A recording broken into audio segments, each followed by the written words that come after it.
स्वागत है बच्चों आप सभी का आपके अपने YouTube channel chemistry bye Tejpal में। तो हम पढ़ रहे थे बच्चों अपना chapter acid basis and salt. इसके 2 लेक्चर हमने पढ़ लिए थे। आज इसका 3rd लेक्चर है जिसमें हमने पढ़नी है प्रॉपर्टीज ऑफ एसिड्स। एसिड की हमने इससे पहले 4 प्रॉपर्टी पढ़ ली थी। कौन कौन सी? एसिड टेस्ट में कैसा होता है? श्योर। ये ब्लू लिटमस को किस में कन्वर्ट कर देता है? रेड में। ये इलेक्ट्रिसिटी कंडक्ट करता है। 4th प्रॉपर्टी हमने इसकी पढ़ी थी कि मेटल के साथ रिएक्शन करके एसिड जो है वो हाइड्रोजन गैस बनाता है, प्लस में क्या बनाता है? सोल्ट। वो सारी की सारी मैंने एग्जांपल लेके आपको रिएक्शन अच्छे से समझा दी थी कि कैसे आपके हाइड्रोजन गैस बाहर निकलती है, कैसे आपका सोल्ट बनता है। बट उसमें एक इंपॉर्टेंट क्वेश्चन आता है एग्जाम के अंदर, बहुत बार पूछते हैं कि जितने भी आपके एसिड से बने हुए पदार्थ है या एसिड से मान लेते हैं, इनको हमें कभी भी मेटल के बर्तन में नहीं रखना चाहिए।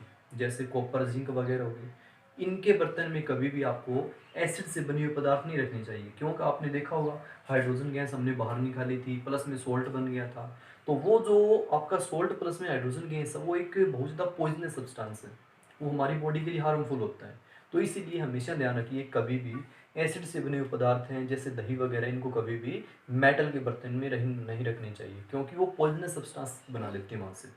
अब पढ़ते हैं आगे, reaction of metal carbonate and bicarbonate with acid. कि कार्बोनेट और बाइकार्बोनेट आपके मेटल के एसिड के साथ कैसे रिएक्शन करते हैं। तो इसके लिए मैं आपको जनरल केस बताता हूँ कि जब भी आपके या वो मेटल कार्बोनेट हो चाहे मेटल बाई कार्बोनेट हो, जब भी रिएक्ट करते हैं किसके साथ? एसिड के साथ, तो सबसे पहले बच्चों ये बनाते हैं सोल्ट, प्लस में कार्बन डाइऑक्साइड गैस, प्लस में आपका क्या बनता है? Water in liquid state. ये इसका जनरल केस है। जनरल केस मतलब यहाँ पे हम कोई भी आपका मेटल कार्बोनेट या बाइकार्बोनेट रख देंगे, उसकी रिएक्शन कराएंगे किसके साथ? एसिड के साथ। क्या बनाएगा? फर्स्ट ऑफ ऑल सॉल्ट, फिर कार्बन डाइऑक्साइड गैस बाहर निकलती है, प्लस में यहाँ से वाटर बनता है। अब एग्जांपल के थ्रू मैं आपको बताता हूँ कि मैंने मान लेते हैं मेटल यहाँ पे ले ली क्या? सोडियम, और इसका कार्बोनेट ले लिया मैंने CO3। तो ये आपका सोडियम कार्बोनेट है, इसको बोलते हैं बच्चों क्या? Sodium carbonate. प्लस में एसिड, एसिड मान लेते हैं हमने रिएक्शन कराई किसके साथ? HCl के साथ। ठीक है, तो ये आपका किस फॉर्म में है? सॉलिड फॉर्म में। तो जब हमने इसकी एसिड के साथ रिएक्शन कराई तो यहाँ से सबसे पहले आप क्या बाहर निकालोगे? CO2। ध्यान से देखना मैं कैसे कैसे बाहर निकालूँ। इस CO3 में से मैंने क्या बाहर निकाल दी? यहाँ से सबसे पहले CO2 बाहर निकाल दी। इस CO3 में से CO2 बाहर निकाल दी। अब यहाँ बच गई ऑक्सीजन कितनी? 1। वाटर बाहर निकलता है H2, लेकिन यहाँ पे हाइड्रोजन आपका कितना है? ओनली 1 है। तो इसीलिए आपको वाटर में H2 निकालने के लिए 2 मोल से मल्टीप्लाई करना पड़ेगा ताकि आपकी H2 बन जाए। H2 यहाँ से आगे, O यहाँ से आगे, क्या बन गया? H2। तो ये सबसे पहले आपको यही काम करना है कि सबसे पहले आपको CO2 प्लस में H2 कैसे निकलती है वो मैंने आपको बता दिया है। इस कार्बोनेट में से CO2 गैस बाहर निकलती है, फिर यहाँ जो एक ऑक्सीजन बच गई वो 2 हाइड्रोजन के साथ कंबाइन करके वाटर बाहर निकाल देती है। अब देखो पीछे जो बच गया उसका सॉल्ट बना दो। 2 तो यहाँ से क्लोरीन बची हुई और 2 ही सोडियम। सोडियम और क्लोरीन जब भी मिलते हैं तो आपका सोडियम क्लोराइड साल्ट बनता है। तो इसको क्या बोलते हैं? Sodium chloride.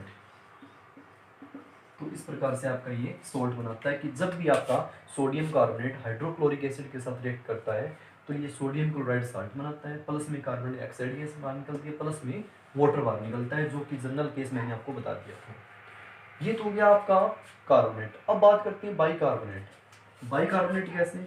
इसको बोलते हैं हाइड्रोजन कार्बोनेट भी बोलते हैं, इसको हाइड्रोजन कार्बोनेट भी बोलते हैं इसको। कैसे? जैसे मान लेते हैं सोडियम हाइड्रोजन कार्बोनेट का एग्जांपल ले लेता हूँ मैं। ठीक है, यहाँ से सोडियम हाइड्रोजन कार्बोनेट का एग्जांपल ले लिया मैंने, या सोडियम बाइकार्बोनेट का एग्जांपल ले लिया। जब इसकी मैंने हाइड्रोक्लोरिक एसिड के साथ रिएक्शन कराई तो सबसे पहले यहाँ से क्या बाहर निकलेगा? आपका CO2। तो सबसे पहले आपने CO2 गैस यहाँ से बाहर निकाल दी। यहाँ से CO2 गैस बाहर निकलने के बाद एक ऑक्सीजन जो बच गई वो इस हाइड्रोजन और इस हाइड्रोजन के साथ क्या बना देगी? वाटर बना देगी। तो वाटर आपका बन जाएगा लिक्विड। नेक्स्ट क्या रहेगा आपका? यहाँ से Na और यहाँ से Cl। NaCl जो क्या बन जाएगा आपका सोल्ट, सोडियम क्लोराइड। इन दोनों रिएक्शन के बीच में एक ही फर्क है कि यहाँ हमने 2 मोल एसिड के साथ रिएक्ट कराई, 1 मोल सोडियम कार्बोनेट को, बट यहाँ सोडियम बाइकार्बोनेट जब भी लेती हैं तो 1 ही मोल रिएक्ट करता है, 2 मोल रिएक्ट नहीं करते। क्यों? 2 मोल रिएक्ट कराए थे हमने ताकि यहाँ से H2 मिल जाए, लेकिन यहाँ तो एक हाइड्रोजन ही है, जरूरत ही नहीं है 2 मोल के साथ रिएक्ट कराने की। तो ये तुम्हारा सॉल्ट, कार्बन डाइऑक्साइड और वाटर बन जाएगा। तो ये सिंपल है। एक और एग्जांपल देखते हैं। जब हम मैग्नीशियम कार्बोनेट की रिएक्शन कराते हैं किसके साथ? H2SO4 के साथ। मैग्नीशियम MgCO2, मैग्नीशियम कार्बोनेट की जब हम रिएक्शन कराते हैं किसके साथ है? सल्फ्यूरिक एसिड के साथ। तो ये आपका सॉलिड फॉर्म में है, ये आपका क्या होता है? एक्वस। जो साल्ट बनता है ये आपके दोनों कैसे बनती है? एक्वस साल्ट बनती है, वाटर के अंदर मिश्रण साल्ट। नेक्स्ट, जब हम मैग्नीशियम कार्बोनेट की रिएक्शन कराते हैं किसके साथ? सल्फ्यूरिक एसिड के साथ। तो सबसे पहले यहाँ से आपका CO2 गैस बाहर निकलेगी, यहाँ से आपकी CO2 गैस बाहर निकल गई, प्लस में जो ऑक्सीजन बच गया वो इन दोनों हाइड्रोजन के साथ कंबाइन करके क्या बना देगा? वाटर बना देगा, लिक्विड स्टेट में। यहाँ से फिर CO2 निकल गया, वाटर बाहर निकल गया, यहाँ से फिर बच गया SO4, यहाँ से बच गया मैग्नीशियम। तो ये बन जाएगा आपका MgSO4 एक्वस। तो ये आपका मैग्नीशियम सल्फेट क्या बन जाता है? सोल्ट। तो ये आपकी सारी की सारी रिएक्शन है। एग्जांपल है कुछ कि जब भी मेटल कार्बोनेट और बाइकार्बोनेट एसिड के साथ रिएक्शन करता है तो सॉल्ट प्लस में कार्बन डाइऑक्साइड प्लस में वाटर फॉर्म करता है। क्लियर है बच्चों? तो ये आपकी यहाँ से 5th प्रॉपर्टी है। जितने एग्जांपल ज़्यादा करोगे उतनी ही आपको कंसेप्ट क्लियर होते जाएगी। नेक्स्ट हम 6th प्रॉपर्टी के ऊपर आते हैं। 6th प्रॉपर्टी क्या है? Corrosive nature. कि एसिड की जो नेचर होती है वो कोरोजिव होती है। कोरोजिव कैसे? मान लेते हैं एसिड कहीं भी गिर जाता है, मान लेते हैं आपकी स्किन पे गिर जाता है या किसी क्लॉथ पे गिर जाता है, किसी भी चीज़ पे गिर जाता है तो वहाँ उस स्किन को ये जला देता है, उस कपड़े को ये जला देगा। इसी नेचर को हम क्या बोलते हैं? कोरोजिव बोलते हैं। मतलब बर्न कर देगा उसको जिस भी सब्सटेंस पे ये गिरेगा। तो acid are corrosive in nature, इसलिए केयरफुली रहना चाहिए उनसे हमेशा। जब भी एसिड के साथ कोई भी आप रिएक्शन करा रहे हो तो अच्छे से जो भी आप एक्सपेरिमेंट कर रहे हो उसके दौरान प्रिकॉशंस ध्यान में रखिए कि एसिड कितनी अमाउंट में लेना है, अच्छे लैब कोट वगैरह पहनी, ग्लोव्स वगैरह पहनी, तभी कोई एसिड्स की रिएक्शन करिए। जैसे कि मोस्ट ऑफ मैंने आपको बताया है strong acids, HCl, HNO3, H2SO4, ये सारे के सारे स्ट्रॉन्ग एसिड बहुत ज़्यादा डेंजरस होते हैं बच्चों ये। तो इसलिए कोरोजिव नेचर को ध्यान में रखते हुए हमें हमेशा प्रिकॉशंस रखनी होती है जब भी कोई एसिड्स का हम एक्सपेरिमेंट परफॉर्म करते हैं। 7th प्रॉपर्टी के ऊपर आती हैं, reaction of acids with base. कि बेस के साथ एसिड क्या रिएक्शन देता है? तो ध्यान रखिए बच्चों, जब भी एसिड रिएक्शन करता है किसके साथ है? बेस के साथ, तो हमेशा सॉल्ट प्लस में क्या बनाता है आपका? वाटर।